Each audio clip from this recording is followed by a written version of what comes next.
fidelity. Fidelidad. Sabemos que un matrimonio no puede prosperar, no puede ser agradable a nuestro Señor, ni puede reflejar la gloria que se espera de un matrimonio para que sirva de testimonio si no hay fidelidad. La Biblia habla de nuestra relación de pacto con Dios a través del Mesías como un matrimonio. Él es el novio y nosotros, la congregación de los redimidos, somos la novia. Y si queremos que nuestra relación con Él prospere, si queremos tener un testimonio digno de alabanza, si queremos que la gloria de Dios pueda ser vista a través de nosotros, tiene que haber fidelidad. Y hablo de fidelidad según las Escrituras. Debemos darnos cuenta de que Dios fue muy específico acerca de los últimos días, los tiempos finales, para que pudiéramos estar preparados. Nos da constantes advertencias. Nos dice, estén despiertos, vigilen, presten atención, estén alertas, porque en los últimos días habrá un espíritu de engaño que se propagará en todo el mundo, un espíritu de falsedad, y es solo a través de esa unción, de esa presencia interior del Espíritu Santo, de la que habla la palabra de Dios y que el Mesías describió como un espíritu de verdad, de justicia, que nos enseñaría todas las cosas. Es solo a través del Espíritu y a través de la iluminación que Él proporciona, de su palabra, que podemos reconocer con discernimiento un suceso muy importante. Pablo escribió en 2 a los Tesalonicenses capítulo 2, refiriéndose a los hermanos, a los creyentes en el Mesías, y nos advirtió sobre este engaño, y dijo que habría una apostasía. La palabra griega apostasis proviene de dos palabras. El término istamai, estar de pie, y la palabra apo, que significa desde. Es una frase que significa abandonar. Hoy en día, muchos de los que entienden el significado de lo que tiene que ver con nuestra esperanza bendita, ven un problema con su teología, con su doctrina, con lo que han estado enseñando sobre esa esperanza bendita, y ven esa palabra, apostasía, y dicen, oh, esto significa abandonar un lugar, y la interpretan como si fuera el rapto en sí. Pero hay un problema. Cuando esa palabra aparece en otros pasajes de la Escritura, por ejemplo en Hechos 21:21, siempre se refiere a abandonar lo que es bueno, lo que es verdadero, para ir hacia lo que no es bueno, hacia lo que es falso. Por ejemplo, en Hechos 21:21, Pablo es acusado de herejía, de abandonar o alejarse de las leyes de Moisés y de enseñar a otros que viven en las naciones a que no circunciden a sus hijos, a no seguir las tradiciones de las Escrituras. Esa es una falsa acusación, por supuesto. Él está siendo acusado de un abandono, de una apostasía. Y claro que él no estaba enseñando eso. Pero ciertamente vendrá una apostasía. Y lo veo muy claramente, muy claramente. Al ver el horizonte de manera espiritual, se puede anticipar que eso vendrá. Les había dicho algo el viernes en la noche, y con toda honestidad y sinceridad, yo no tenía planeado mencionar esa otra conferencia. A veces cuando escuchas, las cosas simplemente salen. Y quiero que se den cuenta de que la gente que está allí hablando, a muchos los conozco y los considero mis amigos. servidores igual que yo. Pero algo alarmante está pasando y a veces debemos decir las cosas. No podemos dejar que la amistad, las relaciones de trabajo, interfieran o comprometan la fidelidad de la palabra de Dios. Y quiero ser, y así me lo aconsejaron, por tanto, eso haré. Quiero ser muy específico. No quiero que nadie se vaya de aquí confundido acerca de mis intenciones. Mencioné que debemos ser flexibles porque lo que sospecho es que esto tomará un poco más del tiempo normal, pero eso está bien, porque en este momento vamos a combinar la primera y la segunda sesión en una sola, de modo que tendremos un estudio completo esta mañana. Vamos a salir a tiempo, eso le aseguré al gerente, así que será un estudio, pero será un poco intenso. Aquí en mi mano tengo mi celular y voy a entrar a un sitio web que tiene información sobre esa conferencia. Y reitero, son buenas personas. Es una organización que muchas veces he elogiado y recomendado en el pasado. Y eso no significa que ellos y yo estamos de acuerdo en todo, pero los veía bien firmes. Pero por sus asociaciones, por esas personas con quienes están ministrando, lo que están enseñando, estoy profundamente alarmado y entristecido. Seamos muy específicos. ¿Cuál es el problema? Bien, lo veremos en un momento. Voy a citarlos.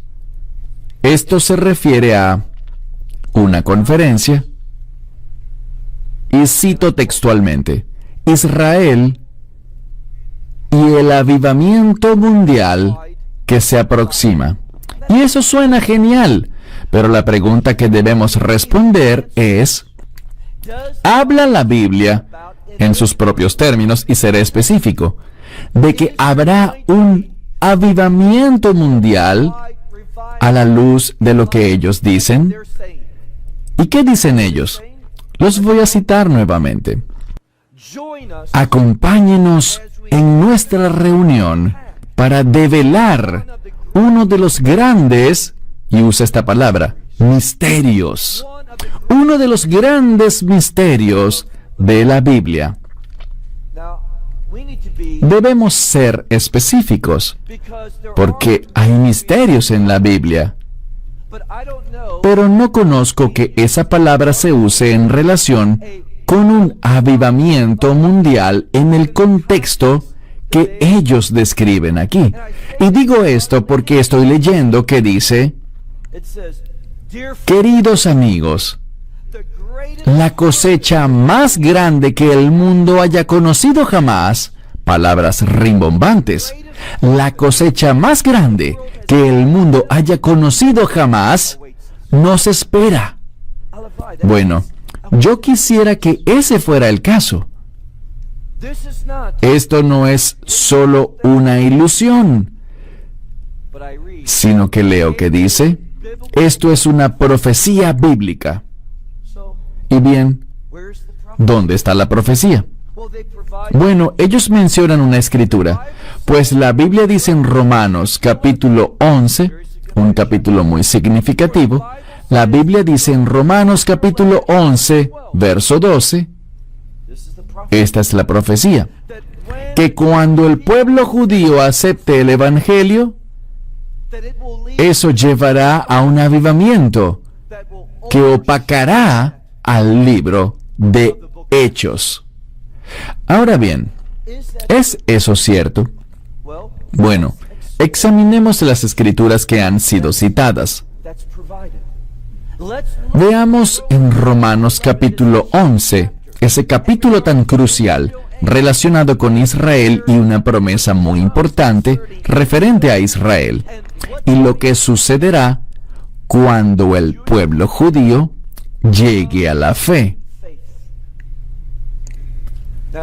Bien, Leeremos Romanos capítulo 11 y quisiera empezar por hacer un pequeño preámbulo con el versículo anterior. Romanos capítulo 11, verso 11. Voy a traducir esto de una manera muy literal. No creo que la traducción aquí sea un problema. Está bastante claro. Mis palabras pueden ser un poco distintas, pero el significado estará en concordancia con lo que ustedes tienen. Versículo 11. Por lo tanto, yo digo, ¿han tropezado ellos? Y el contexto se refiere a Israel, al pueblo judío. ¿Han tropezado ellos? ¿A qué se refiere él? Al rechazo del Evangelio, al plan del Mesías. Pablo escribió aquí, a ustedes les digo, ellos han tropezado a fin de que cayeran, es decir, es cierto, es teológicamente correcto creer que ese rechazo de Yeshua, ese tropiezo con el Evangelio, llevará finalmente a su caída, es decir, a que ellos sean finalmente, eternamente rechazados. Eso fue todo. Dios reemplazará a Israel por la iglesia y las promesas del pacto de Dios, sus palabras proféticas, ya no son relevantes. Y sabemos la respuesta a eso. Pablo lo dijo muy claramente. Él dijo una palabra, una frase que normalmente está bien traducida en la Biblia. Dios no lo quiera. Literalmente, eso nunca pasará. Es lo que dice en griego. Y todos estamos de acuerdo. Este grupo también está de acuerdo con eso. No hay controversia en absoluto. Pero luego, Pablo escribió, pero su transgresión, y de nuevo, es la transgresión, el gran rechazo que hace Israel del Evangelio. Dice, pero su transgresión, ese rechazo, escribió Pablo, es la salvación de las naciones. Esas son buenas noticias, porque por este rechazo, bueno, de no haber sido así, grandes cosas se habrían logrado, pero Dios siempre es fiel. Vean, esto es lo que debemos entender. Dios, como soberano, escogió a Israel para usarlos y que fueran ellos una bendición para las naciones. Eso no es revocable. Pablo dice eso en otra parte. Así que, si ellos lo aceptan, será una gran bendición. Y si lo rechazan, Dios igual los usará para que sean una bendición. Pero esta es la clave. Ellos no hallarán bendición en eso. Ellos no. Así son las cosas. Dios dice, los usaré para un propósito. Si lo aceptan, ustedes también serán bendecidos. También tendrán la recompensa de la fidelidad. Pero si no es así, Dios igual es libre de lograr su propósito, pero por su rebeldía, por su transgresión, no experimentarán el bien que Dios buscaba darles. Y vemos, por desgracia, y todos estamos apesadumbrados por eso, que cada judío, cada gentil, Dios no hace acepción de personas, ¿cierto? Dice que está establecido para los hombres que mueran una sola vez y luego de esto el juicio. No hay segundas oportunidades. Así que eso nos hace sentir pesar por los judíos y gentiles que han muerto sin el Evangelio, ¿correcto? Pero hay buenas noticias. Él dijo, sigamos leyendo el verso 11, la salvación es para las naciones. Y debe haber un propósito detrás de eso, para que fuesen provocados. ¿A qué se refiere Pablo? Cuando Israel vea las bendiciones, la provisión de Dios, la fidelidad de Dios para con las naciones, ellos serán provocados. Esa es la intención. Por desgracia, las naciones, la iglesia, no han hecho un buen trabajo para provocar a Israel. Veamos ahora el verso que ellos citaron, el verso 12. Esa es la profecía. Y aquí se lee, en el verso 12, y si su transgresión, de nuevo usa la misma palabra, si su transgresión, si ese rechazo del Evangelio, es la riqueza del mundo. ¿Qué significa eso? Que a través de esto, igual Dios, quien es fiel siempre, Dios ha llevado una salvación abundante a las naciones. A eso se refiere. Es una riqueza para el mundo. Y su tropiezo, ahora usa otra palabra. La falla de ellos sería una mejor traducción. Y la falla de ellos, ¿qué es eso? Aquí usa esa misma palabra, la riqueza de los gentiles. Así que eso bendice al mundo y bendice a las naciones. Este rechazo, este tropiezo, esta falla. Y luego sigue y dice, si ese es el caso, si el pueblo judío lo rechaza, y este es el resultado que es bueno, él dice, ¿cuánto más será la abundancia de ellos? Debemos esperar algo. En lo que todos estamos de acuerdo es que cuando el Mesías, y lo que dicen las Escrituras sobre esa recepción del Mesías por parte de Israel, de lo que Pablo está hablando, y se los mostraré dentro del contexto a medida que avancemos. Una vez que Israel acepte al Mesías, se obtendrá un gran resultado de eso. Todos estamos de acuerdo en ese punto. Pero ¿qué pasa? Lo que ellos dicen es que proféticamente este pasaje nos dice que habrá un avivamiento mundial como resultado de que Israel acepte al Mesías. Yo no veo eso en ninguna parte de las Escrituras. Y yo estoy muy consciente de lo que dice el libro de Hechos, capítulo 3, donde se habla de los días del refrigerio. Esto es en el libro de Hechos, capítulo 3, versos 19 y 20.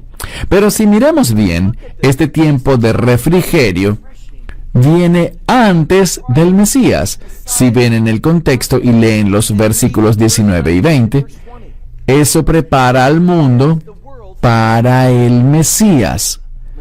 No su segunda venida, sino para la esperanza bendita. Y bueno, si revisan todos los comentarios sobre esto, verán que no hay desacuerdo en que ese tiempo de refrigerio es antes de la esperanza bendita, del rapto, es antes de la ira de Dios. Otro pasaje de las Escrituras al que podemos acudir es el libro de Joel, capítulo 2, versos 28 al 32 en hebreo y capítulo 3 en español, donde habla de cómo su espíritu será derramado y la gente profetizará.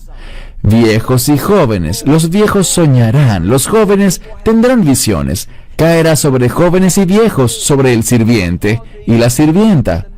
Aquí lo importante es que habla de toda carne. No es un fenómeno único de Israel, sino que afectará al mundo.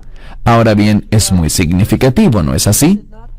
Que en el libro de Hechos, capítulo 2, el capítulo anterior, vemos que todo ese capítulo, el capítulo 3 de Joel en hebreo, capítulo 2 en español, versículos 28 al 32, son citados ¿por quién? Por Pedro, en su explicación de lo que empezó el día de Pentecostés. Estamos en este tiempo único que va desde Pentecostés hasta el final de esta era que va a terminar. ¿Y de qué era estamos hablando? De la congregación de los redimidos. ¿Cuánto tiempo vamos a estar aquí? Y recuerden que hay signos y señales en los cielos, señales en la tierra. Antes de, no pasen esto por alto, antes de que caiga la ira de Dios. Ahora, sabemos esto. Sabemos que la ira de Dios caerá, según lo que les compartí la noche anterior, porque al estudiar el libro de Apocalipsis vemos que la ira de Dios, que es la ira del Cordero, se anuncia en el sexto sello, ¿correcto? Hombres tanto grandes como pequeños, diciendo, escóndannos, les decían a las montañas y a las rocas, escóndannos de la ira del Cordero. Así que en el sexto sello, en Apocalipsis capítulo 6, es donde se anuncia la ira de Dios. Es inminente, pero no sucede porque al pasar al capítulo 7, los ángeles se preparan para dañar la tierra, es decir, volcar la ira de Dios, y hay otro ángel, ¿correcto? Léanlo. Apocalipsis 7 dice que antes de que caiga este juicio, sale un ángel y detiene a esos otros ángeles que van a dañar la tierra con el juicio de Dios, y les dice, no hagan nada hasta que pasen dos cosas. La primera es con Israel y las 12 tribus. Hay un proceso de sellado. ¿Por qué? Bueno, debemos recordar algo. Dice la Biblia que Israel sufrirá mucho en lo que se conoce como gran tribulación. Si están tomando nota, quisiera que entendieran que bíblicamente se usan dos términos que en su gran mayoría confunden a los teólogos, quienes no hacen distinción entre ellos, aunque hay una distinción gramatical. Una que es muy importante en los textos bíblicos. ¿Cuál será? En Apocalipsis capítulo 7, Israel es sellado antes de la ira de Dios, porque aunque Israel estará aquí durante la ira de Dios, igual que en Egipto, aquel juicio, aquellas plagas, no van a afectarlos. ¿Por qué? Dios quería hacer algo. Y vemos eso en Éxodo y también en el libro de Apocalipsis. Hay una gran similitud entre estos dos eventos. La primera redención y la última redención para llevar a Israel, a ese remanente de los últimos días, a la fe en el Evangelio. Y lo que dicen las Escrituras es que Dios va a hacer una distinción, un hevdil, en lenguaje bíblico, entre Israel y las naciones. Ahora, ¿cómo Él usó eso en Éxodo 3.500 años atrás? Bien, seguro recuerdan algo de eso, ¿verdad? No solo salieron los hebreos de Egipto, sino que se nos dice que también hay una multitud mezclada y no hay desacuerdo entre los eruditos rabínicos y los cristianos, lo cual es extraño. Todos están de acuerdo en que Dios, al hacer esa distinción, causó o hizo que los gentiles vieran que ellos sufrían, pero los de la tierra de Gosén, ellos no. ¿Y qué hicieron? Se unieron a los hebreos. Y a través de la redención, Dios sacó a la congregación de la primera redención a través de la sangre del cordero, de aquel cordero físico, el cordero de la Pascua, y sacó a los hebreos, sacó a una multitud mezclada, y ellos pasaron a ser conocidos como Adá Israel, la congregación de Israel. Por cierto, esa palabra congregación, Adá en hebreo, significa testigo, los que dan testimonio. Es lo que nosotros debemos ser, es lo que ellos debían ser. Así que vemos salir a esa multitud mezclada, y esto es lo que debemos recordar. Aun cuando Dios sella a Israel contra su ira que será derramada en la última mitad de esos 7 años finales, no están protegidos de la persecución satánica. Y es por eso que 2/3 morirán. Eso nos duele, ¿verdad? 2/3 del pueblo judío, que estarán vivos durante esos últimos días, perderán la vida, no debido a la ira de Dios, sino debido al anticristo. ¿Por qué? Es muy simple, muy simple. Muchas veces me han preguntado pastores, ¿tú sí crees que el anticristo es judío? Les digo, no lo creo, y se asombran por eso. Les digo, ¿por qué pensarían ustedes que el anticristo es judío? Y responden, bueno, porque Israel lo aceptaría si no lo fuera.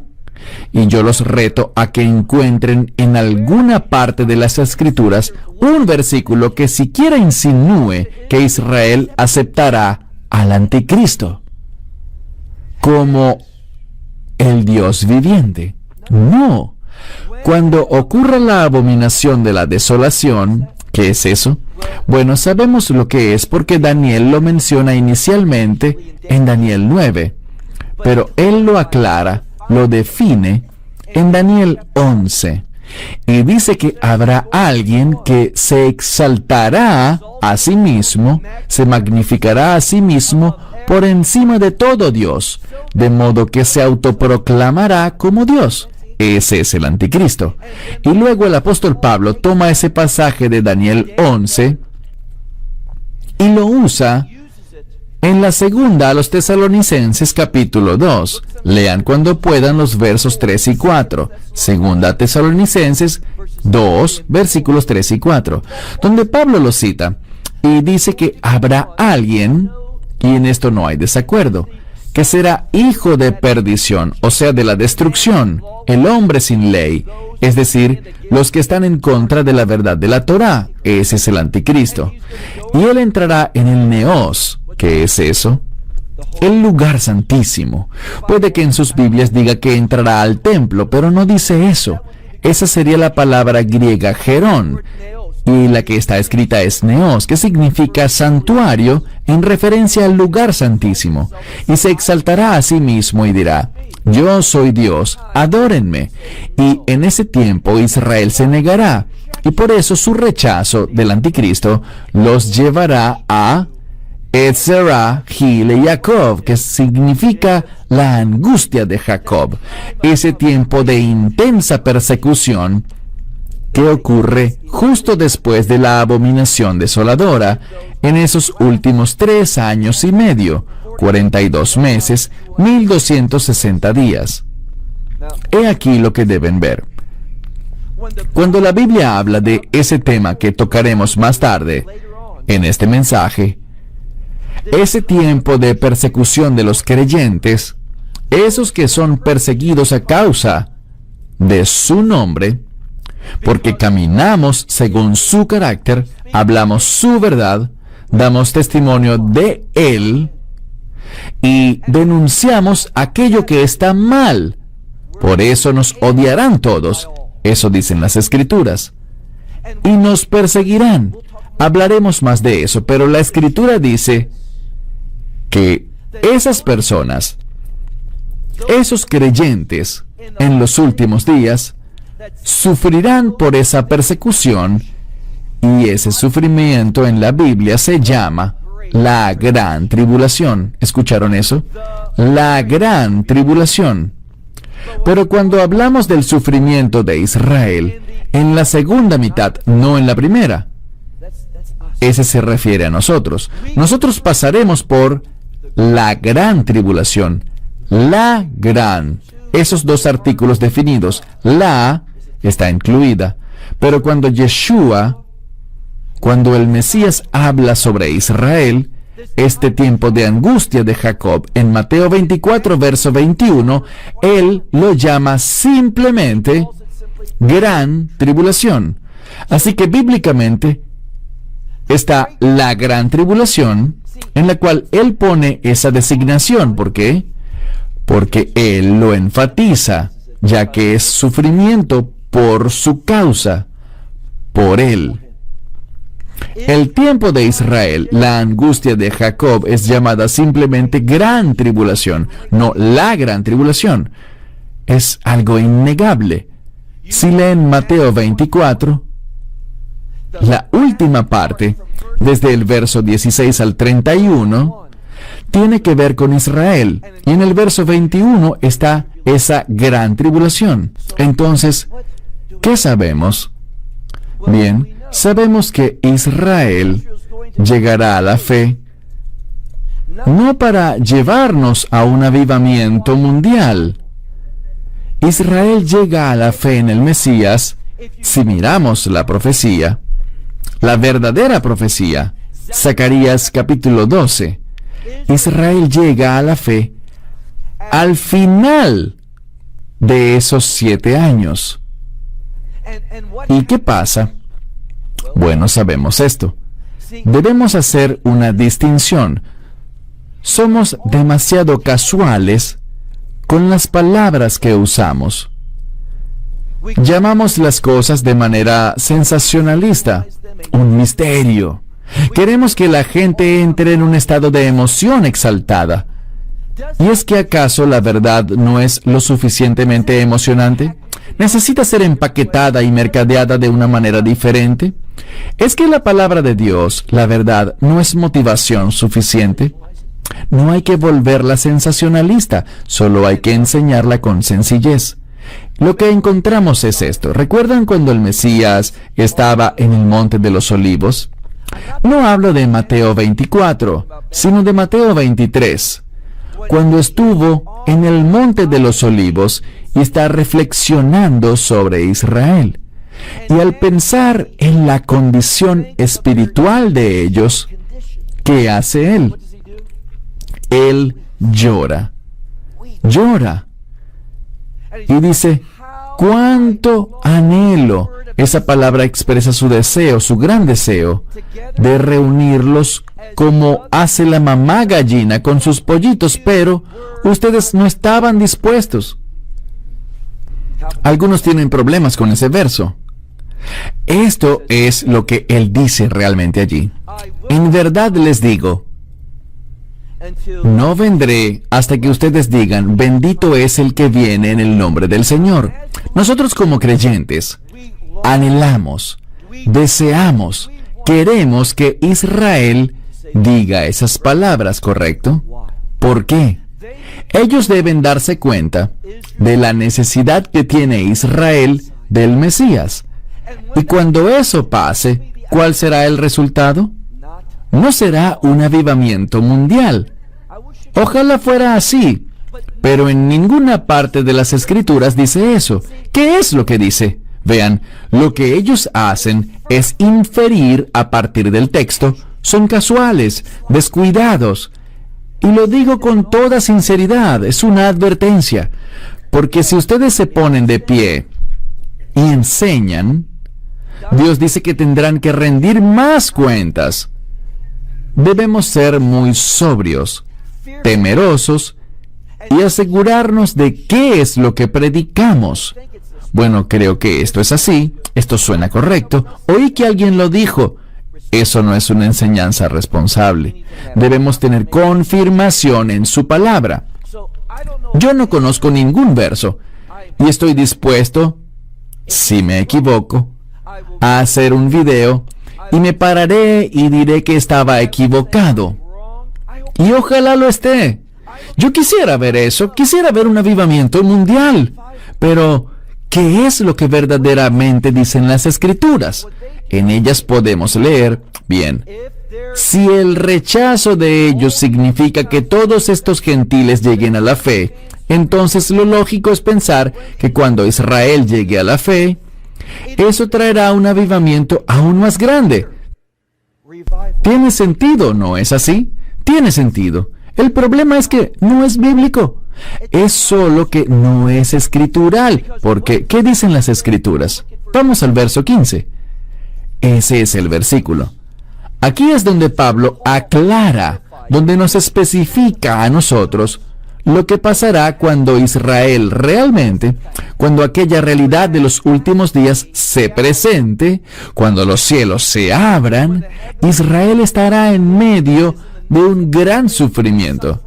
Cuando finalmente aclamarán, bendito el que viene en el nombre del Señor, y los cielos se abrirán y ellos verán a ese que fue traspasado. Él vendrá a liberarlos durante esa batalla de Gog y Magog, que también es llamada Armagedón, que tiene lugar cerca del Megido, en lo que se conoce como Emet Yehoshaphat, el valle del juicio del Señor. La palabra de Dios es muy específica. Veamos el versículo 15. Y esta es la razón. El trasfondo bíblico, hacer un estudio profundo, Si le preguntan a cualquier rabino ortodoxo, les daré la prueba de esto. Mencioné a Maimónides ayer, ¿correcto? Maimónides escribió 13 principios del judaísmo, ¿correcto? Y por cierto, cada sidur que he visto, al final del servicio Shakarit, el servicio matutino, es tradición leer esos 13 principios de la fe del judaísmo. Y verán que agrupa dos de ellos. Uno es que nosotros creemos en la venida del Mesías con una fe completa, y aunque esa venida se retrase, la vamos a esperar cada día. Y lo siguiente que ellos ponen al lado de la venida del Mesías es la fe en la resurrección. ¿Y por qué hacen eso? Ellos entienden bien la profecía. Cuando venga el Mesías, y estamos hablando de su segunda venida, habrá una resurrección. Y siempre, recalco esto, siempre que hay una referencia a la resurrección, lo que viene a nuestra mente es el reino. Cuando vemos los evangelios, ninguno de los discípulos, ninguno de ellos creyó que el Mesías resucitaría de entre los muertos, ¿correcto? Solo había una santa mujer que creyó que él iba a morir. Nadie más, aun cuando él se los dijo una y otra vez. Voy a Jerusalén para la Pascua. Al oír Pascua, se nos deben venir dos ideas a la mente: muerte y redención. Pascua es igual a muerte. Debe venir la visita de la muerte a la casa, ¿cierto? Durante la Pascua, veamos en Éxodo, cuando Dios dijo: la muerte se avecina, y pueden experimentarla de dos maneras distintas. Bien sea con la muerte del Cordero de la Pascua, él debe morir, o la muerte del primogénito. Pero la muerte visitará todas las casas, de cualquier manera. Así que la Pascua se relaciona con la muerte, pero también con la redención. Y cuando hablamos de resurrección, eso debe hacernos. Recuerden que ellos no creyeron en la resurrección, no tenían expectativas reales de reino. Eso es lo que enseña el cristianismo, y es correcto. Ellos no creyeron en la resurrección del Mesías. Ninguno fue a la tumba el primer día de la semana para ver si él estaba vivo. Pero él lo dijo. Dijo: yo iré a Jerusalén, seré traicionado, seré condenado. E incluso dijo en Mateo: y seré crucificado, pero al tercer día resucitaré. Dijo: no habrá otra señal excepto la señal de Jonás. Como Jonás estuvo dentro del pez 3 días y 3 noches, yo estaré en el vientre de la tierra 3 días y 3 noches, y luego resucitaré. Hay una conexión entre el reino y la resurrección. Estudien el libro de Apocalipsis. Vemos que el Mesías juzgará. Habrá una resurrección que lleva al reino milenial. Habrá un juicio después del reino milenial. Habrá una resurrección y después la nueva Jerusalén. La resurrección y el reino van de la mano. ¿Por qué lo digo? Veamos el verso 15.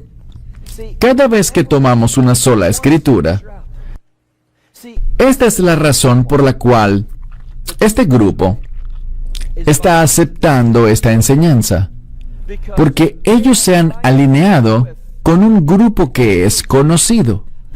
No hay una organización formal, pero uno de sus líderes dice que lo que estamos experimentando es una nueva reformación apostólica. Y lo que enseñan es esto. Ellos dicen que debido a esta nueva reforma apostólica, en la que ellos se dan a llamar a sí mismos como apóstoles, de hecho, 2 de ellos estuvieron en Nazaret con un líder cristiano muy alejado de Dios, y firmaron un documento que levantaron y dijeron: esta es una nueva era apostólica, y aquí hay 2 apóstoles para Israel. Eso es muy peligroso, estarse llamando uno mismo así. Les pregunto: ¿hay apóstoles? Seguro.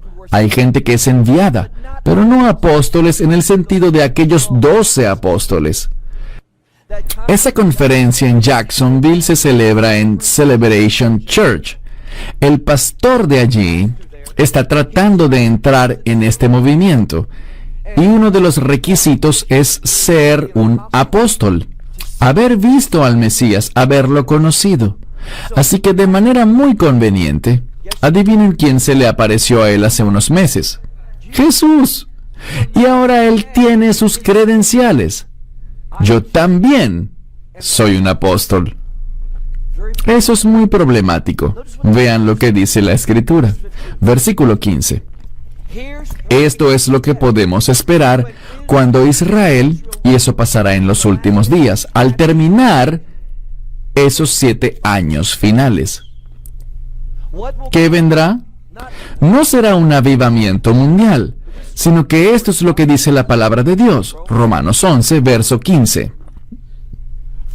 Porque si el rechazo de ellos, mismo contexto del verso 12, si el rechazo de ellos es la reconciliación del mundo, veamos la implicación. ¿Cuál será el resultado de su abundancia? ¿Qué nos dice esto? No dice avivamiento mundial. Dice que el resultado será vida de los muertos, ¿correcto? Vida de los muertos. ¿Es una referencia a qué? A la resurrección. A la resurrección. Y lo que Pablo está diciendo es que cuando Israel diga, bendito el que viene en el nombre del Señor, cuando la nación de Israel, los que están en esa tierra, cuando ellos vean que el Mesías viene a librarnos, ellos van a recibirlo, tal como lo dice Zacarías 12. Y por eso es que viene, para establecer el reino. El tiempo para el avivamiento mundial en esta dispensación se acabó. Su regreso, la recepción de Él por parte de Israel cuando venga por segunda vez, no hablo de la esperanza bendita, sino de la segunda venida. Cuando eso pase, cuando Israel se enderece finalmente, tendrá lugar el reino de Dios. Podemos seguir leyendo en el libro de Romanos, ¿sí? Porque Pablo lo aclara completamente. Él habla sobre el olivo, ¿correcto? Ahora bien, el árbol del olivo no es Israel. El árbol del olivo representa al reino de Dios, a la familia. Podemos usar el término Israel para el árbol del olivo si entendemos el término Israel correctamente. Déjenme darles un ejemplo. Romanos 9, verso 6 al final. No sabemos ese verso, donde Pablo está diciendo que no todos en Israel son Israel, ¿cierto?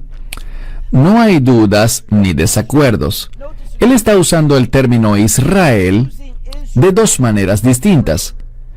Es la única forma en la que eso puede tener sentido. No todos los de Israel son Israel. ¿Qué significa eso? Y ciertamente creo que no hay ningún debate por esto entre los eruditos. Cuando él dice, no todo Israel, y usa la palabra Israel la primera vez, se está refiriendo al pueblo judío. Cuando dice la palabra Israel la segunda vez, se está refiriendo al pueblo del reino. Uno de los usos de la palabra Israel, y esto lo vemos en Génesis capítulo 28, verso 3, Génesis 28, 3, donde dice que Israel no será un Adá, sino un Cajal, una congregación de una multitud de pueblos. Así que Israel, desde la perspectiva del reino, estará conformada por muchas naciones, ¿correcto? Y sabemos por lo que Pablo dijo, que no todos los judíos serán ciudadanos del reino, así como no todos los gentiles serán ciudadanos del reino tampoco. Solo aquellos que reciban al Mesías. Esto es cierto tanto para los gentiles como también para los de Israel. Así que lo que Pablo nos dice aquí es que cuando el Mesías vuelva e Israel lo reciba, sí, hay algo que es proféticamente significativo, y es el establecimiento del reino. Y luego Pablo aclara más adelante, en Romanos 11, donde estamos ahora, cuando él dice que hay un árbol del olivo, y que ese árbol tiene ramas. ¿Correcto? Hay ramas naturales, que son los judíos, y están las ramas salvajes del olivo, que son las naciones. Y Dios dice que Él puede tomar esas ramas no naturales, esas ramas salvajes, e injertarlas, y también puede hacer algo más. Esas ramas que se quebraron y se separaron de Israel, el pueblo judío, Él puede reinsertarlas al árbol. La base de este pasaje, cuando lo analizamos, habla de Israel conformado por judíos y gentiles también, una congregación de pueblos. Ese es el reino. ¿Saben? Yo amo el reino, porque está hecho de toda raza, nación, idioma, tribu. Veremos gente de todos los idiomas, de todos los colores. Si alguien es intolerante o racista, no pertenece al reino de Dios. Todos esos pueblos diferentes que son unificados, que se vuelven un solo pueblo por la sangre, como dijo Don, por el poder de la sangre del Mesías.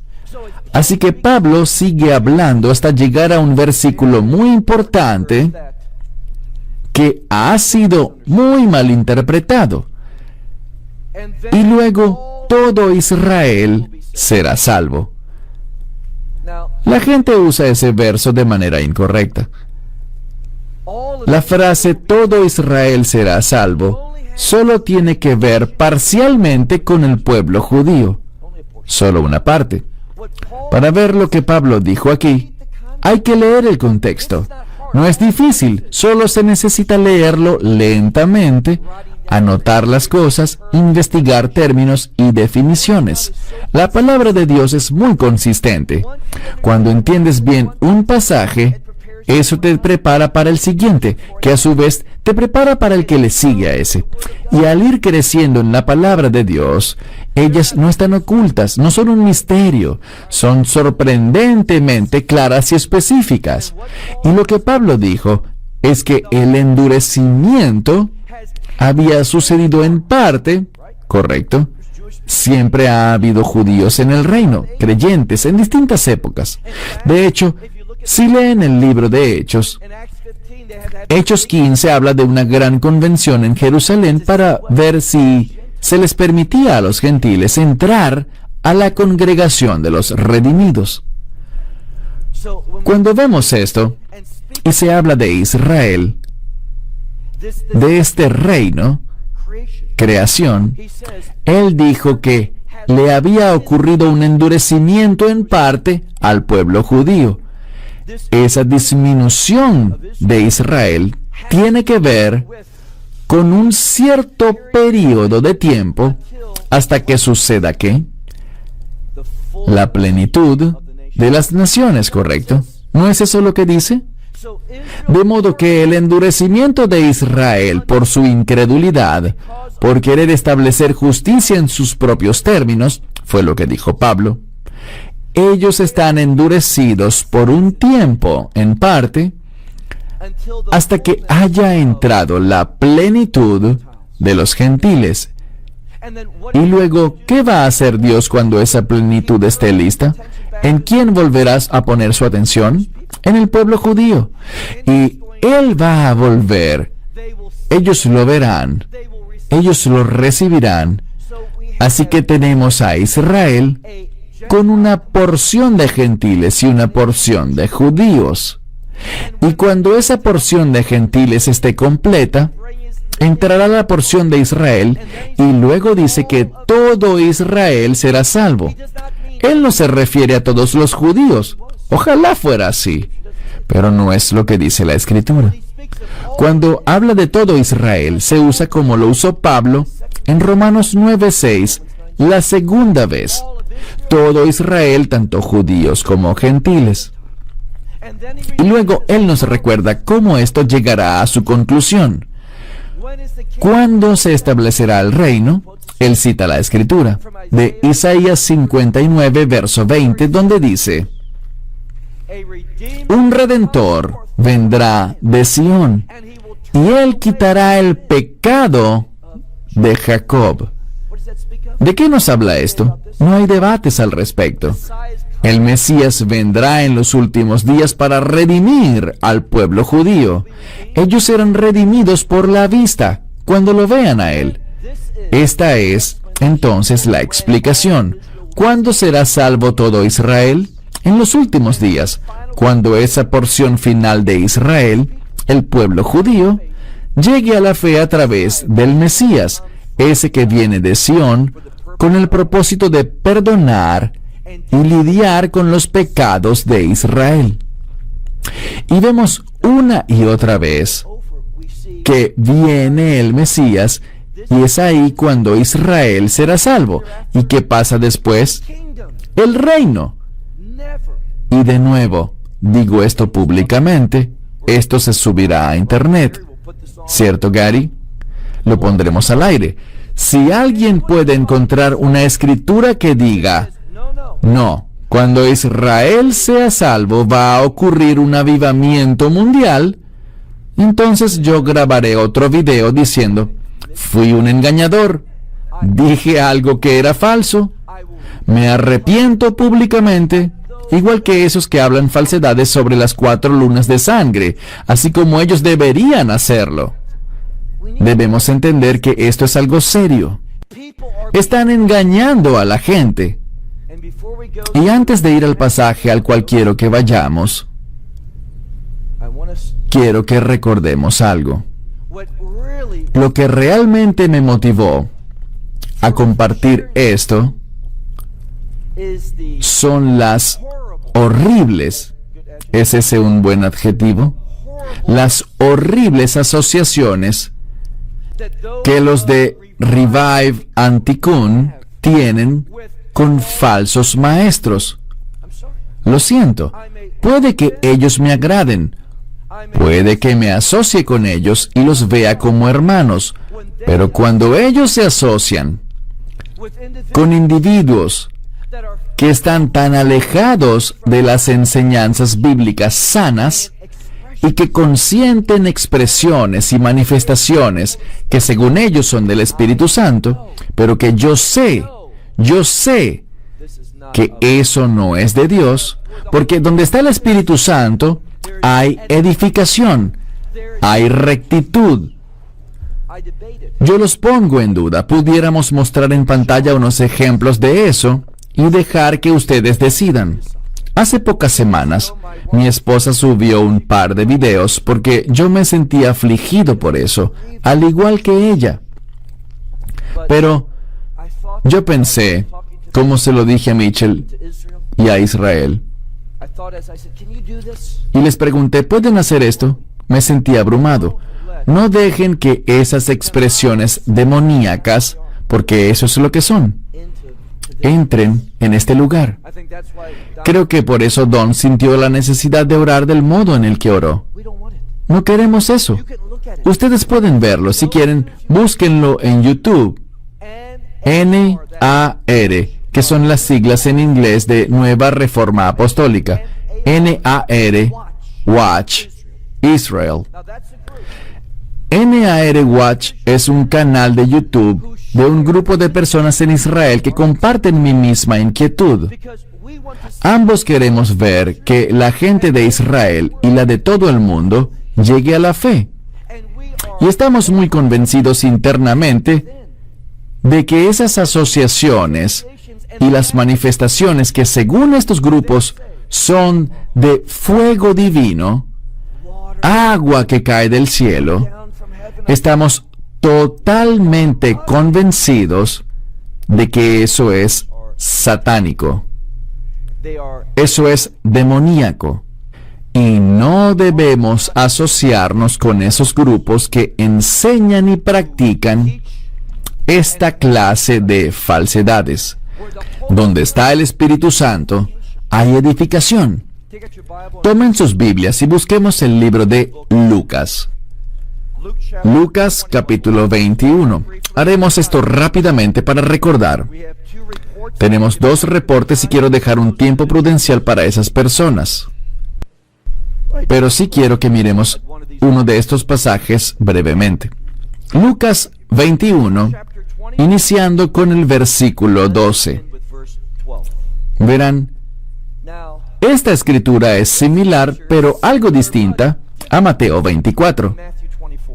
Y al verla, nos damos cuenta de que tiene un orden distinto, porque lo que sabemos es lo siguiente.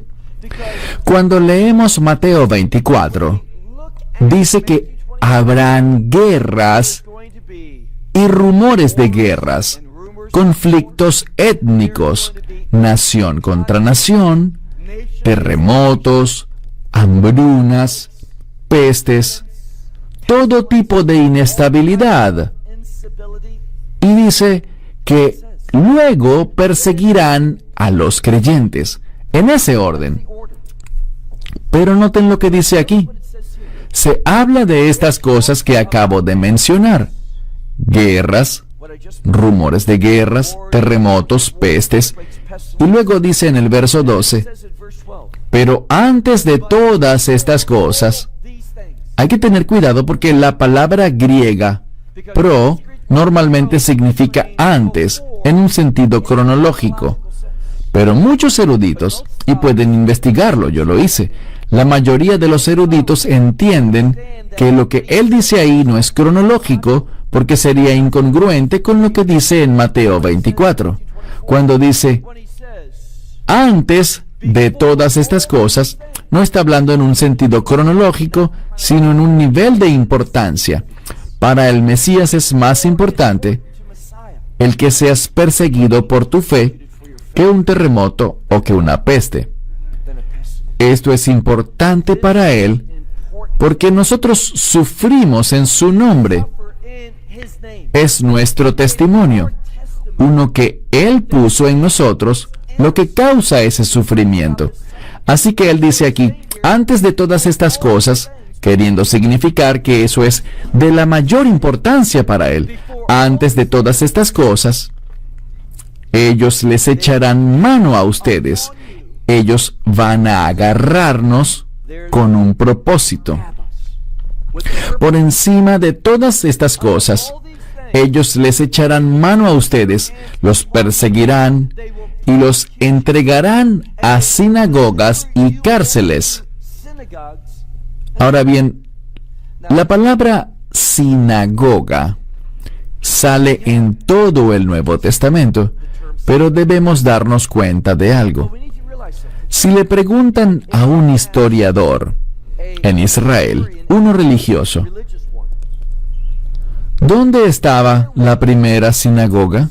Solemos pensar que una sinagoga es una casa de adoración judía, ¿correcto? Pero el término sinagoga no es hebreo, es griego. Sin agoge, y significa lugar de reunión. Y hay una discusión sobre cuál fue la primera sinagoga de todas. Si fue Masada o Gemela. Y eso fue mucho después del tiempo de Yeshua.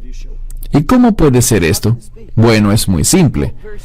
Están hablando de las sinagogas como nosotros las entendemos, como un lugar dedicado a la casa de Israel, la casa de Judá, donde se reúne el pueblo judío a rendir adoración, con el propósito de leer la palabra de Dios, orar.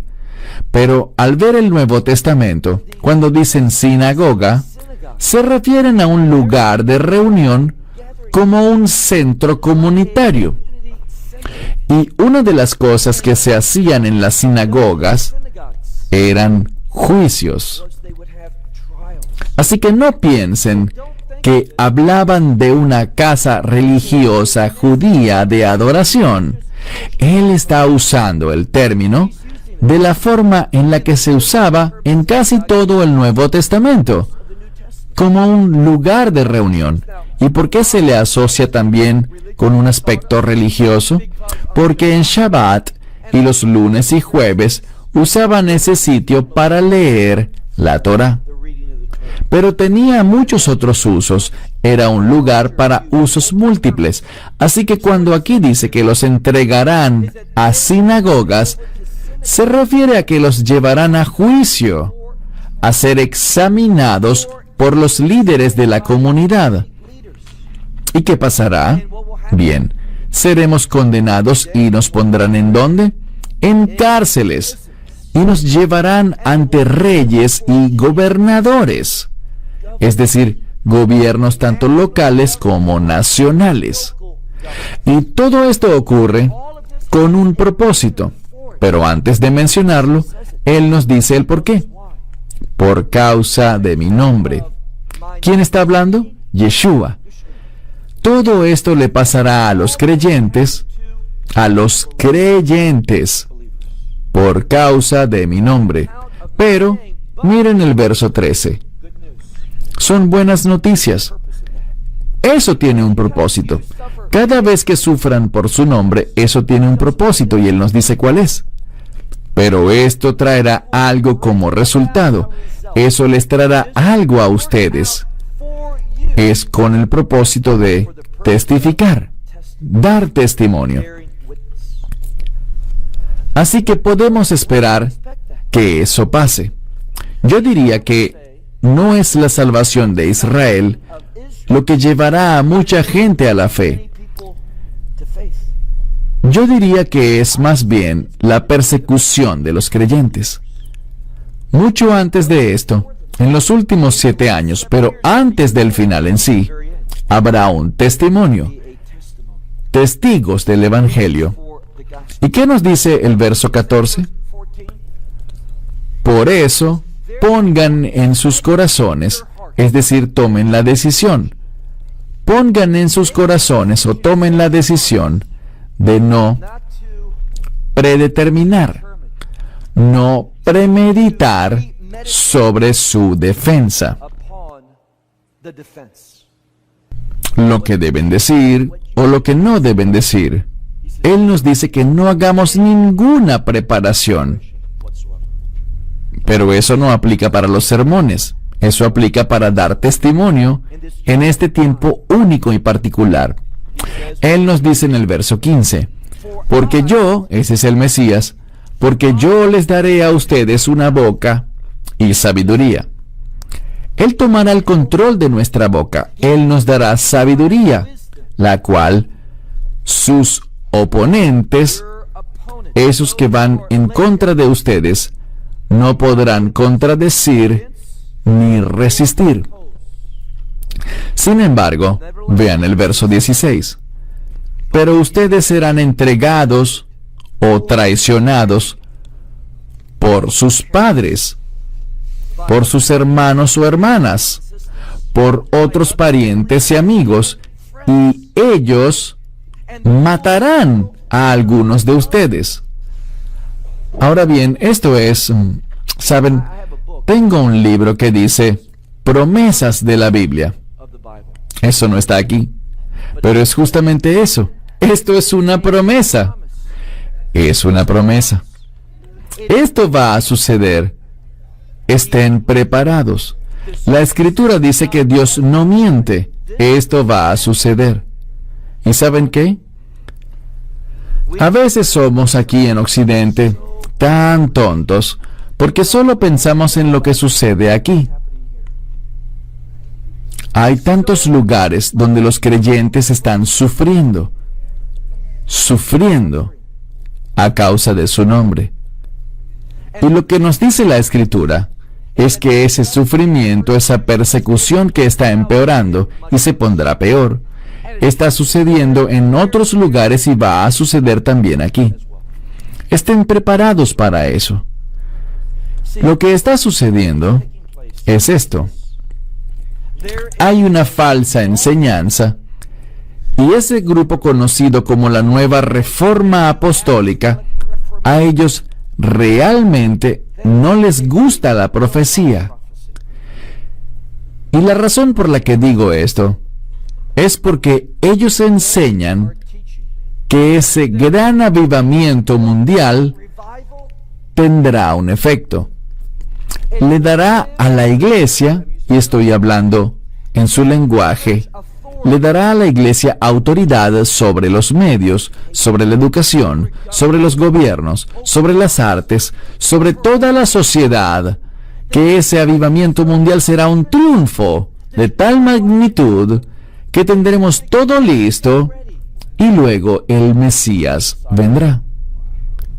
Es decir, que ellos creen que esas escrituras que compartí con ustedes, que lo que el Mesías pensó, no sucederá. Ellos quieren ver todos esos pasajes y decir que se trata de lo que pasó en el año 70 después de Cristo. La profecía de ellos es que estamos en el borde de un nuevo derramamiento del Espíritu Santo que traerá la transformación de este mundo. Pero recuerden lo que nos enseñó el Mesías en el contexto de los últimos días que mencionamos ayer. Él dijo que aquellos que quisieran salvar sus vidas, la perderán. No vemos ninguna parte en las Escrituras que diga que en los últimos días las cosas van a ser tan perfectas por la iglesia que el Mesías vendrá y dirá, ya todo está listo. No. Podrían decir que la novia se preparará ella misma, sí. Ella lucirá adornada debido a la persecución que sufrirá. Nosotros debemos evitar cometer el error que cometen los rabinos en la actualidad. Y es que ellos miran las profecías y dicen que hay escenarios, y que los que son escenarios malos, Dios los canceló, y solo quedan profecías buenas. Muchos en la iglesia están aceptando esa idea. Nosotros no debemos hacer eso. No debemos. Debemos entender las cosas con base en la verdad profética que dice que en esos últimos días seremos vencidos. Y eso está bien. Está bien si somos vencidos. Si seguimos leyendo este pasaje de Lucas 21, dice que nos matarán. Pero eso está bien, porque las promesas que más me interesan de Dios son las promesas de reino. Y ellos podrán matarme, pero yo viviré de nuevo, en un nuevo cuerpo, en ese reino. Y al final tendremos la victoria. No transformaremos al mundo. Eso es una falsa enseñanza. Quiero cerrar con esto. Tengo un buen amigo que vive en Dallas y considero que él es verdaderamente un hombre íntegro, alguien a quien admiro, alguien que ha sido amable conmigo. Creo que es un creyente muy maduro. Y tenemos nuestros desacuerdos en ciertos temas sobre los tiempos finales y la esperanza bendita. Y quiero desafiarlos, porque hay una doctrina sobre la inminencia. ¿La conocen? La doctrina de la inminencia dice que la esperanza bendita, el rapto, puede pasar en cualquier momento. Y mi amigo, y él es solo eso, mi amigo, estuvimos debatiendo. Él dice, Baruch, mira este artículo que él escribió.